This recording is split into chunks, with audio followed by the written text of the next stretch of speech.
Creo que en el día de hoy nuestra sección Un día, una canción, como sucede a veces en otras ocasiones, está muy vinculada a la historia y al petit dossier, que sería como otro de los momentos que tenemos acá en Charlatown, donde por ahí hablamos un poco más de la historia sin que esté enmarcado necesariamente ese hecho, ese acontecimiento en una noticia musical.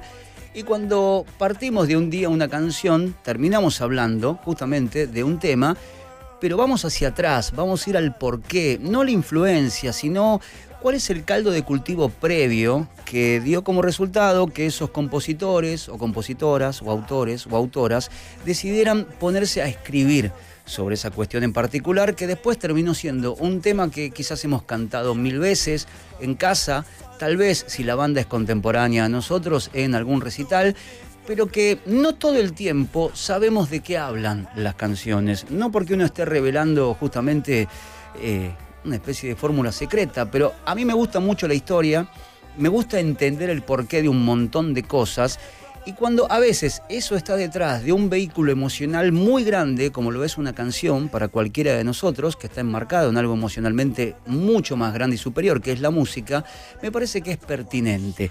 Y en el caso del día de hoy, para Un día, una canción, vamos a hablar de The Clash otra vez. Hemos hablado de Clash en algún momento, cuando se acuerdan hicimos la retrospectiva en esta misma sección o este mismo momento de un tema llamado London Calling, justamente, que es el que estamos escuchando nosotros ahora de fondo. Y me van a creer o no, la canción que vamos a tomar en el día de hoy tiene una inspiración muy parecida a la de London Calling. Cuando hablamos de London Calling, de hecho ahora lo que está diciendo Stramer es, bueno, evidentemente nos vamos a ahogar todos hasta el cuello y yo vivo al lado del río, es decir, voy a ser el más perjudicado. Pero este tema, London Calling, tenía una historia detrás que hablaba de una noticia que él con su novia del momento habían visto en un diario, donde se decía que una especie de nube radiactiva estaría llegando a esa zona de Europa, puntualmente al Reino Unido, y que eso iba a poner al mundo en una especie de sistema de colapso. Eso que leyó en el diario Joe Strummer después terminó en el papel, conocido como London Calling, que decía recién es la canción que ahora nos está acompañando. La historia de esta Spanish Bombs, de ese tema vamos a hablar, del mismo disco London Calling, tiene una especie de raíz muy similar, porque tiene que ver con algo que estaba pasando en el mundo. Joe Strummer era un tipo no solamente muy lúcido, era una esponja para poder canalizar los problemas que veía en el día a día y hacerlo de una forma muy directa, pero al mismo tiempo, me parece a mí, muy honesta y muy creíble. Y el tema que nos toca hoy es Spanish Bombs. Spanish Bombs tiene por lo menos dos raíces muy claras, pero necesariamente tenemos que ir a hablar de España, porque la inspiración para esta canción nace de un viaje en taxi que tienen Joe Strummer y su novia del momento, que era Gaby Salter, volviendo del estudio a su departamento en Londres, sobre un hecho que estaba teniendo lugar en Europa vinculado a ETA. ¿Sí? ETA, para aquel que no lo sabe, movimiento terrorista, estoy hablando del País Vasco, si uno se va hacia arriba y entiende el Euskadi Ta Askatasuna, esas son las tres, en este caso, letras que simbolizan y simbolizaron para España un periodo de mucha oscuridad y mucho terror durante muchísimos años. Obviamente hay que ponerse en el otro lugar también, entender cuál era el motivo, más allá de que no se puede sostener ninguna agrupación terrorista, pero había intereses en conflicto desde el final de la Guerra Española. Pero primero me quería referir un poco a ETA, que es una de las raíces de la inspiración para el tema Spanish Bombs. Durante 1976 y 1978, España iba a sufrir una serie de ataques con bombas muy fuertes, que era como la metodología extremista que tenía ETA, y que eran artefactos explosivos puestos en algunos lugares que sabían iban a terminar jodiendo mucho al circuito interno y externo de España, que es el centro turístico. Por eso ETA, cuando decide atacar en ese momento de la historia, lo va a hacer a través de bombas en el centro turístico conocido como Costa del Sol.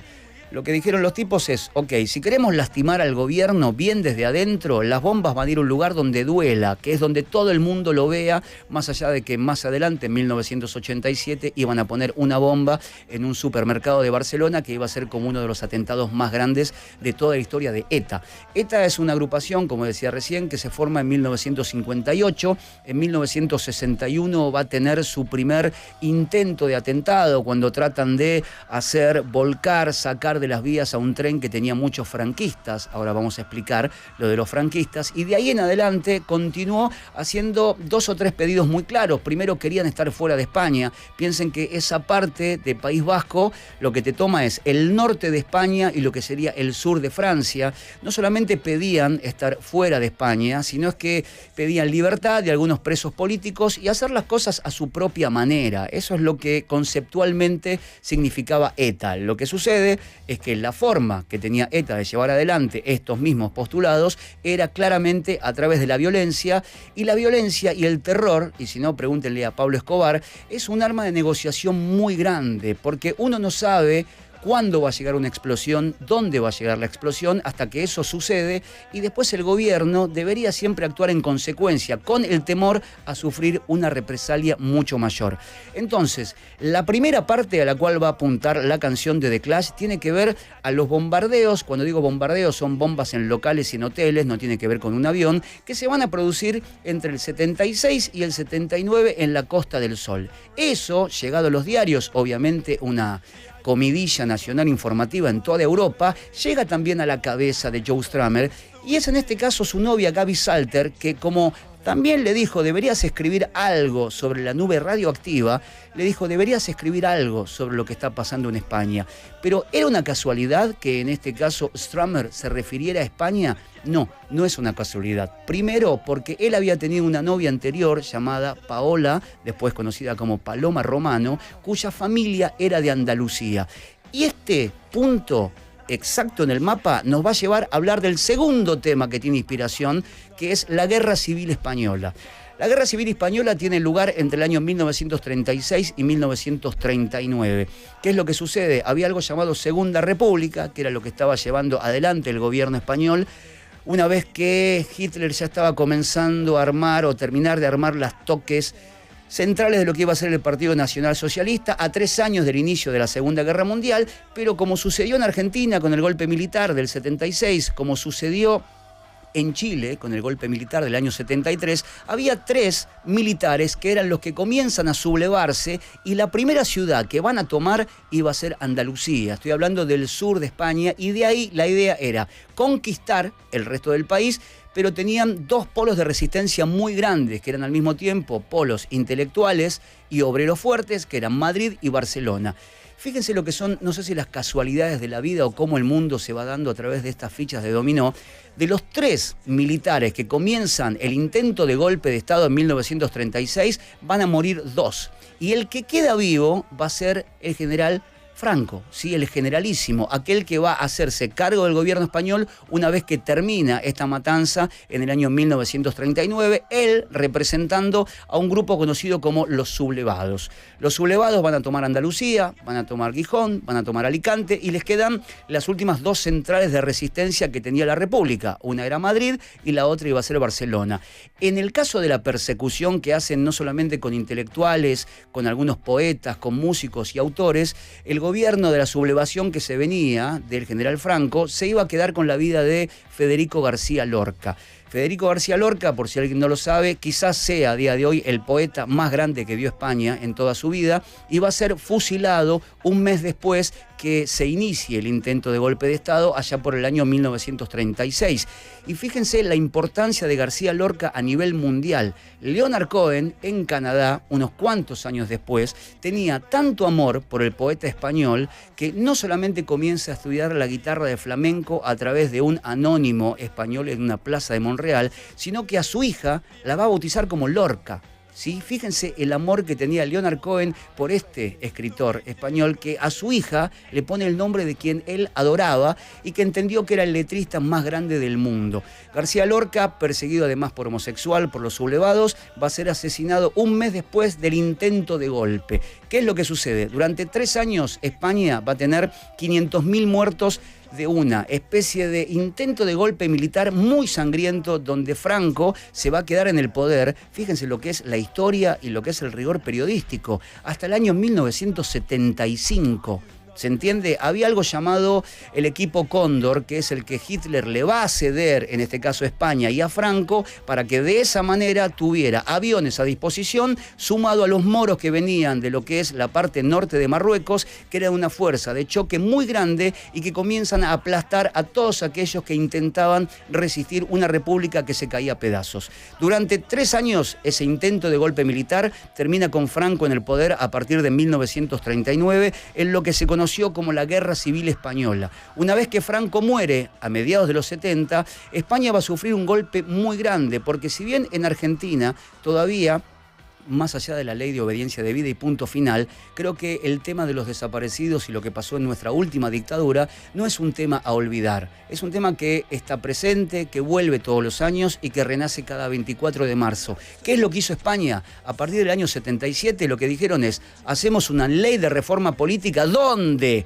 todos los partidos nos comprometemos a no hablar de lo que pasó en el franquismo. No hubo fosas comunes, no hubo, en este caso, centros de tortura, no hubo fusilamientos, no hubo bombardeos, como el de Guernica del año 1937, uno de los más sonados de la Guerra Civil Española. Entonces, lo que hizo España, ¿qué es? Tirar todo abajo de la alfombra, y del año 77 en adelante, a través de una ley, no se permitió nunca más hablar de lo que había pasado en más de 30 años de franquismo. Pero en la letra, esto se refleja muy claramente. Por ejemplo, lo que dice la letra de Spanish Bombs, canciones españolas en Andalucía. Así comienza la letra. ¿Por qué? Porque Andalucía fue una de las primeras regiones de España en ser tomadas por los fascistas en 1936, sin olvidar, como dije hace un ratito, que la exnovia de Joe Strummer, Paloma Romero, era de Andalucía. Otra línea de la canción: Federico Lorca ha muerto y se ha ido. Lo dije, fue uno de los poetas republicanos de Andalucía, inclusive asesinados durante la rebelión, y de las plumas más importantes de la historia de España. Otra línea de la canción: los coches negros de la Guardia Civil. La Guardia Civil, una fuerza de policía militar que estaba bajo el control del Ministerio del Interior como del Ministerio de Defensa de España. Otra letra: las laderas suenan con Libera al pueblo. ¿A qué hace referencia? A la Guerra Civil Española y a la canción que cantaban los que resistían desde las montañas, que era justamente Free the People. Y la última línea que tiene el tema de The Clash dice: cantaron la bandera roja, vistieron la negra. ¿Por qué?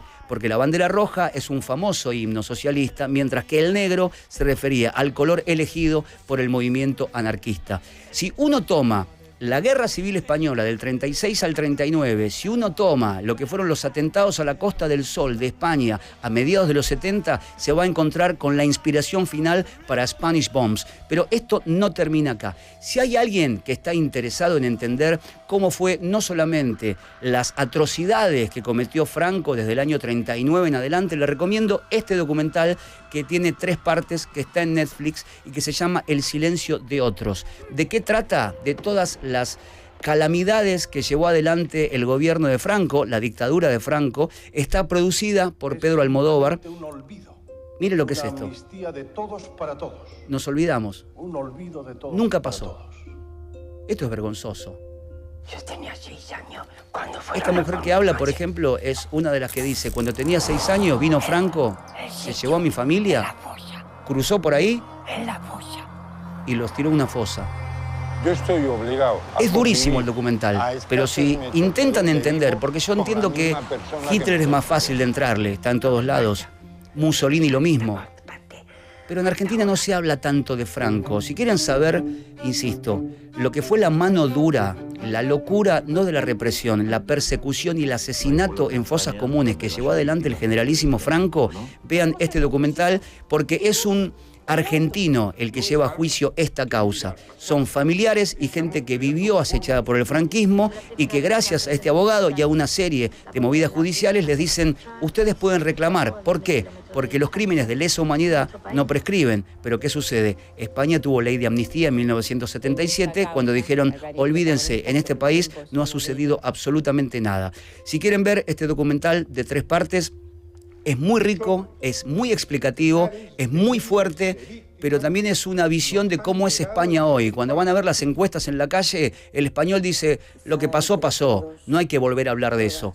algo de lo que algunos en Argentina también quieren hacer con nuestro último golpe militar. Entonces, la próxima vez que escuchen Spanish Bombs de The Clash, piensen que la inspiración viene de los atentados de la ETA en la Costa del Sol, de la Guerra Civil Española del 36 al 39, de la muerte de García Lorca, que aún a día de hoy está en una fosa común en algún lugar de España sin que nadie lo sepa, y en las atrocidades cometidas por el generalísimo Franco. Si sumás todo eso, te da como resultado esta canción.